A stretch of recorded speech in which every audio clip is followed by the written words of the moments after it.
Emeka drove back to Abuja that night in silence. No music, no calls, just the road and his broken heart. 4 years of his life, his money, his prayers, all poured into one woman and one family. He did not cry, but somewhere on that road, one tear dropped on his steering wheel, and he wiped it fast, like it never happened. He got back to Abuja on Sunday morning and drove straight past her shop. The sign he paid for was still there. Chioma's Hair Palace, painted in gold and green exactly the way she wanted it. He looked at it for a long time, then he drove away and never looked back. The weeks that followed were the quietest of Emeka's life. He went to work, came home, ate whatever was in the fridge, and did it all again the next day. His colleague Bayo said, "Emeka, you look like a man that swallowed his own destiny." Bayo pulled his chair closer and said, "Emeka, go and close that shop you opened for her. Take back everything." He said, "Go to that village and collect your money back, every single kobo. They don't deserve it." Emeka looked at him quietly and said, "Bayo, everything I did for that family I did from my heart." He said, "I cannot go and collect love back. That is not how I was raised." Bayo sat back down, looked at his friend and said nothing, because some people are just built differently. But inside, something was healing slowly, the way a deep cut closes from the inside before the outside shows it.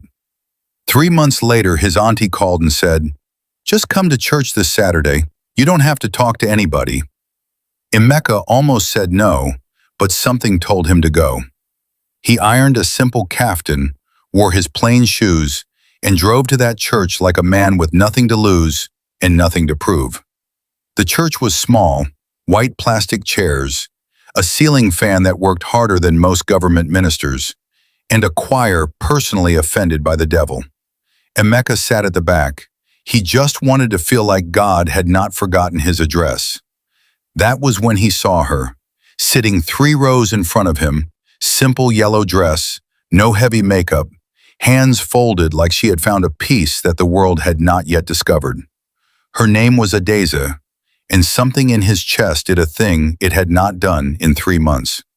He immediately told that thing to calm down and behave itself.